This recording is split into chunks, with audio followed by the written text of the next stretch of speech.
I used to think dictators needed flags, armies, and marble statues. Then I started noticing how many of them were already living among us, hiding in open offices, shared apartments, family dinners, and group chats. They don't invade countries.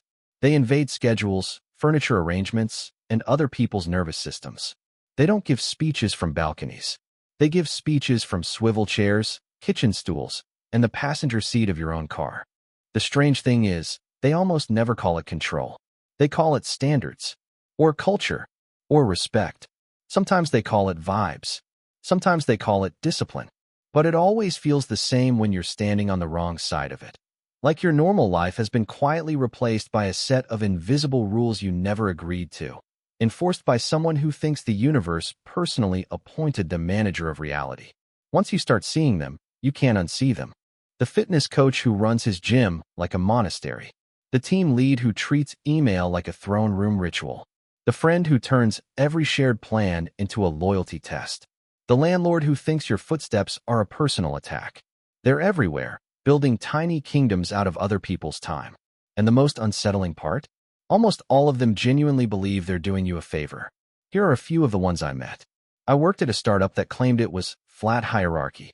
That was printed on the wall in vinyl letters, right next to a neon lightning bolt and a motivational quote about disruption. The CEO, Victor, loved to repeat it during onboarding. We're all equals here. Just different responsibilities. Then he installed a bell. The bell sat on a small velvet pillow on his desk, like a religious artifact. Whenever Victor wanted attention, he rang it. Not once. Not twice.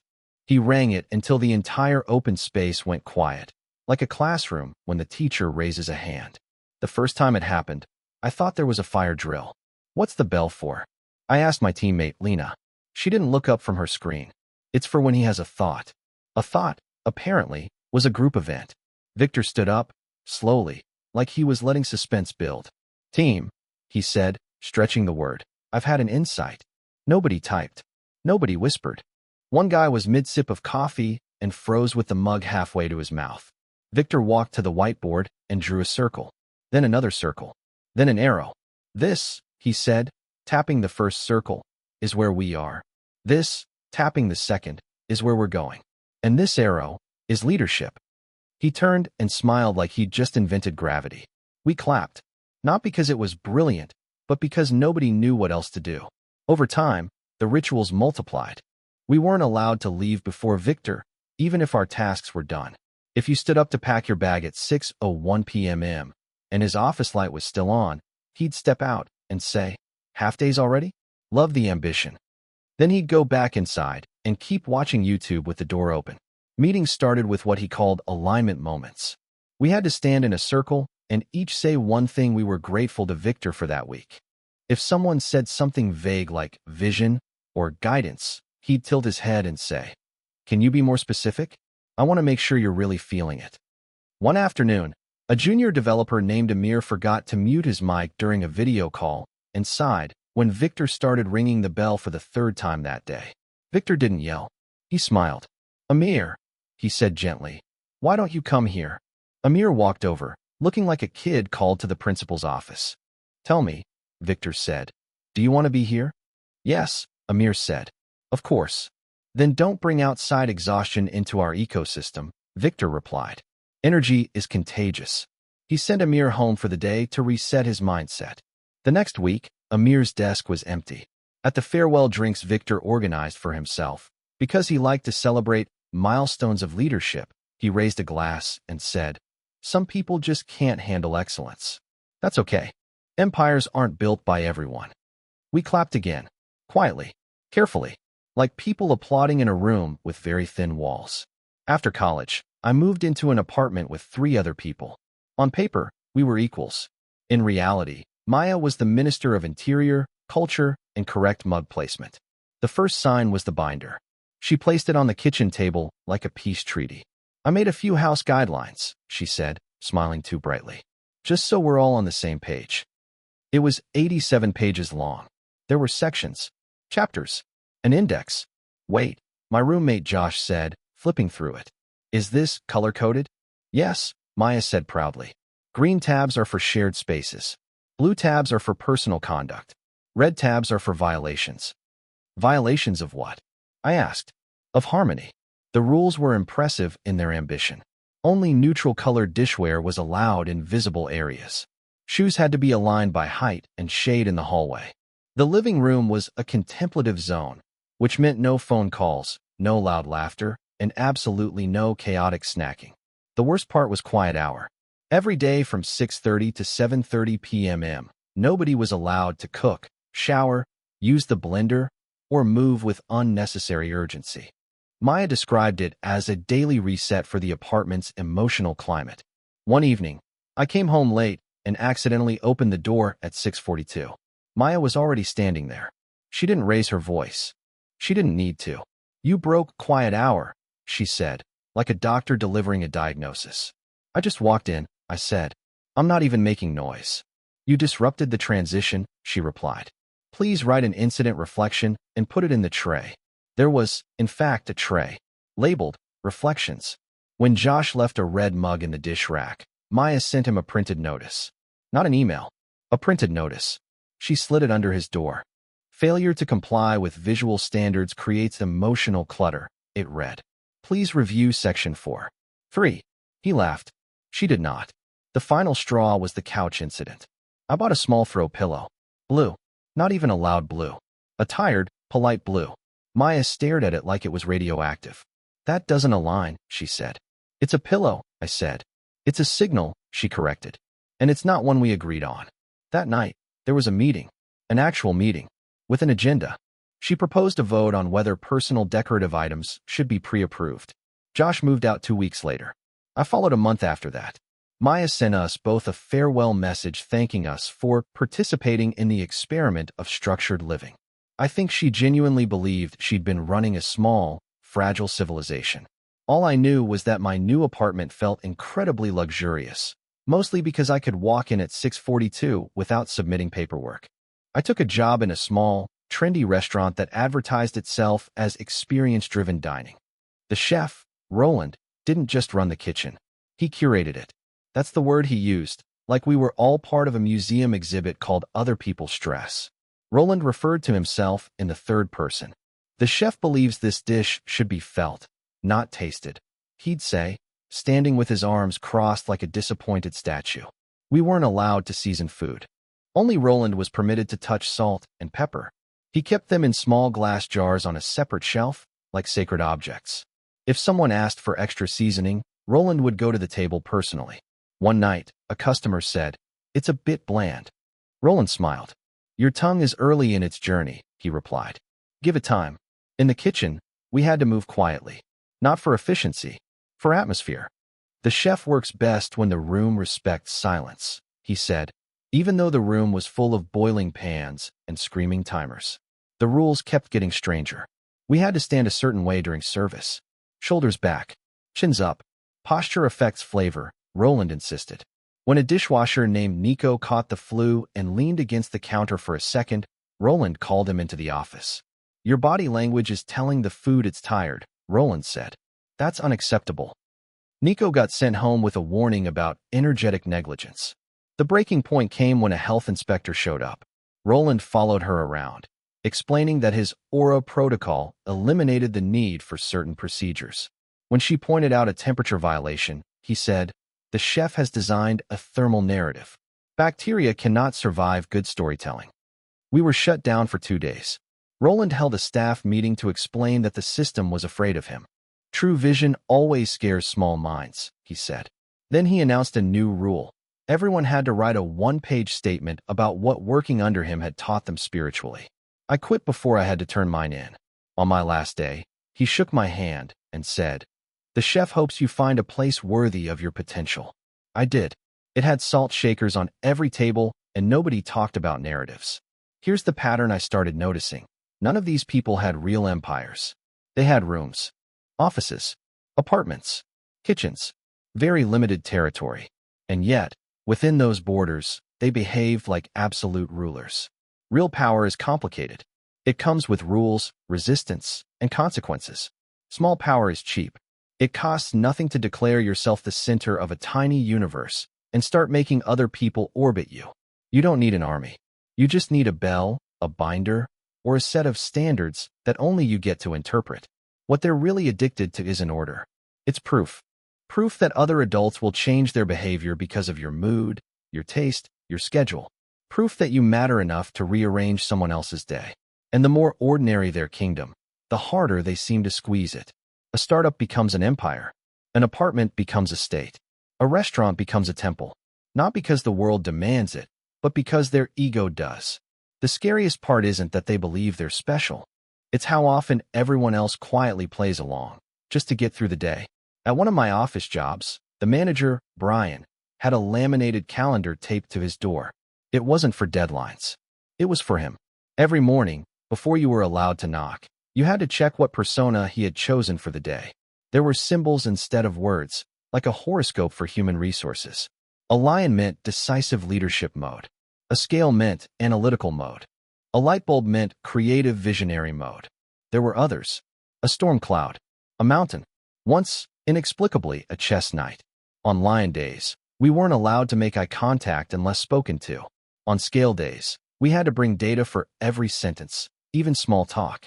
On light bulb days, you were expected to start the conversation with an idea, even if you just needed approval for printer paper. I asked HR about it once. They said, Brian is very self-aware. This helps the team adapt. What it actually helped with was anxiety. One Tuesday, the symbol was the storm cloud. That meant he was in a transformative phase and didn't want unnecessary friction. Translation: say as little as possible and definitely don't surprise him. A coworker named Peter didn't check the calendar. He walked in and said, "Hey, quick question about the budget spreadsheet." Brian stared at him like Peter had just walked into the ocean wearing a suit. "Did you not see the door?" Brian asked quietly. Peter glanced back. "The cloud." "Yes," Brian said. "And what does that mean?" Peter hesitated. "That you're busy?" Brian stood up. "It means today is not for numbers. Today is for emotional recalibration." He sent Peter out of the office and told him to come back when you've aligned with the weather. A few weeks later, there was a Lion Day incident. A junior analyst named Sophia accidentally maintained eye contact for too long while explaining a delay. Brian stopped her mid-sentence. "You're challenging the energy of this room," he said. "I'm just explaining the timeline," she replied. "Not in Lion Space," he said. "In Lion Space, we assert. We don't negotiate." He made her restart the explanation while looking at the floor. The calendar started as a joke. People took photos of it. But slowly it became law. Meetings were rescheduled based on symbols. Feedback was postponed because it was a mountain day, and that meant long-term thinking only.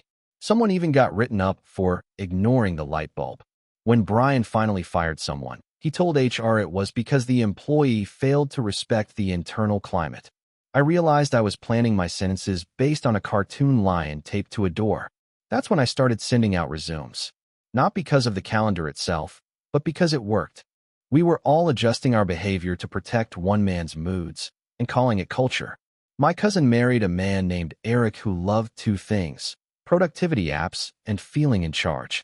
When they bought a house together, he installed smart cameras. Not outside. Inside. Kitchen. Living room. Hallway. Laundry room. "It's not surveillance," he explained at dinner. "It's optimization." Once a month, he sent my cousin a document titled Household Efficiency Summary. It had sections: time spent cooking, time spent idle, grocery spending compared to projected nutritional value. There were charts. One time, she bought a brand of cereal that wasn't on his approved list. Eric didn't yell. He changed the Wi-Fi password and locked the pantry with a digital code. "Before we reintroduce unplanned variables," he said, "I want us to revisit our budget philosophy." He made her sit through a 40-minute presentation. Slides included phrases like mission drift and domestic ROI. When I visited, I noticed he narrated things like a manager in a meeting. "We're currently behind on dish throughput," he said, looking at the sink. "Let's circle back to that after dinner." I laughed, thinking it was a joke. It wasn't. One evening, my cousin forgot to log a grocery receipt into their shared spreadsheet. Eric emailed her from the living room while she was sitting next to him. Subject line: process breakdown. The email ended with, "Let's discuss corrective action tomorrow." I asked her why she stayed. She shrugged. "He says he's just trying to make us a high-performing unit." A few months later, She told him she felt exhausted being evaluated in her own home. He nodded seriously and said, "That's valuable feedback." Then he added, "We'll need to build a framework around that feeling." The framework turned into a weekly emotional sync meeting with an agenda and action items. The day she left, he sent her a calendar invite titled Transition Strategy. She didn't accept it. My landlord lived upstairs and treated the building like a historical monument he personally had to protect from time. He wore slippers, even outside, and spoke in the slow, patient tone of someone who believes everyone else is a disappointing child. One day, a new sign appeared in the hallway. Main entrance closes at 10 p.m. It was a legal apartment building, with tenants, who had keys. I came home at 10:17 that night. He was waiting at the top of the stairs in a robe. "You're late," he said. "I pay rent," I replied. He sighed. This is about respect for the building's rhythm. After that, every late arrival became a conversation. Where had I been? Why was I walking so loudly? Did I understand how sound traveled through old, sensitive walls? Once, he handed me a printed notice because my shoes were too aggressive for evening hours. Another time, he tried to charge me $50 because he said my steps disrupted the peace of the structure. "What structure?" I asked. "The spirit of the house," he said, tapping the wall. He started leaving notes about lights. "Your living room lamp is on too late. It changes the building's night profile." When I had friends over, he texted me to lower the emotional volume. The final straw came when he suggested I submit a weekly schedule so he could anticipate traffic. I told him no. He looked genuinely hurt. "I'm just trying to preserve something beautiful." I moved out a month later. The apartment wasn't beautiful anymore. It felt like a museum where you weren't allowed to touch your own life. Here's what connects these people. They don't trust the world to behave unless they script it. So they start with small things. Eye contact, cereal brands, footsteps. And when that works, they keep going. Control is comforting, especially if you're afraid of chaos, irrelevance, or being ignored. If you can turn other people into predictable pieces, you don't have to deal with uncertainty. You don't have to negotiate. You just manage. They almost always frame it as care, as standards, as optimization, as tradition. But the emotional math is simple. Their comfort is worth more than your freedom. And the more people comply, the more normal it starts to feel. Soon, you're not asking, "Is this reasonable?" You're asking, "How do I avoid setting them off today?" That's how tiny kingdoms survive. Not through force, but through exhaustion. I worked at a car dealership where the owner, Leonard, had a chair no one else was allowed to sit in. It wasn't just any chair. It was a massive, gold-painted thing in the middle of the showroom, like a prop stolen from a low-budget historical drama. Leonard spent hours in it. Not selling, not helping, just watching. If a salesperson struggled with a customer, he wouldn't step in. He'd ring a small brass bell he kept on the armrest. The sound was sharp and embarrassing, like being called out in class. "Wall," he'd say, pointing toward the break room. On the wall was a whiteboard labeled Performance Zone. Names went up. Names came down. Nobody ever knew the exact rules. Only that you didn't want to be up there. One day, a guy named Marcus lost a sale because the customer changed their mind. Leonard rang the bell and slowly stood up, like the moment was supposed to feel ceremonial. "Did the Emperor help you today?" Leonard asked, smiling. Marcus blinked. "The what?" Leonard tapped his chest. "Me. The Emperor.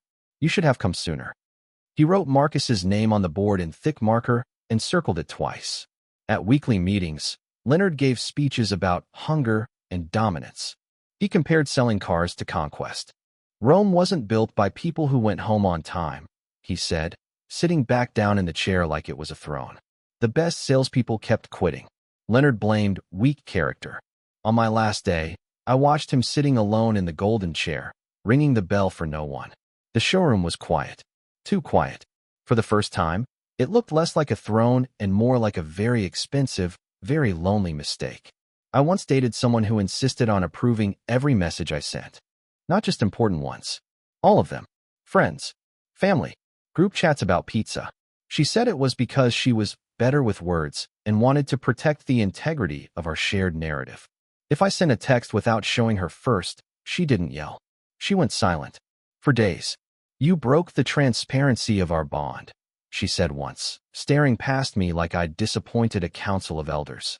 She had a list of forbidden phrases. words that were low frequency. I wasn't allowed to say whatever, fine, or I guess. Those were, according to her, linguistic signals of emotional laziness. One night, I texted my sister, "I'll call you later." Just that. When my girlfriend found out, she sat me down at the kitchen table.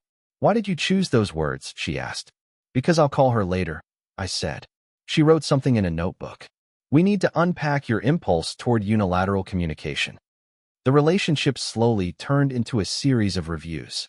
What I said, how I said it, what it implied about my commitment to alignment. When I finally said I wanted to break up, she nodded like she'd been expecting it. "I suspected your independence was becoming unmanageable," she said. "We can discuss a transition period." "There's no transition," I replied. "I'm leaving." She looked genuinely shocked. Not sad. Shocked. Like a manager who just found out an intern quit without filing the right form. In one company, the department head, Raymond, believed leadership was a gift to humanity. He required us to keep gratitude journals.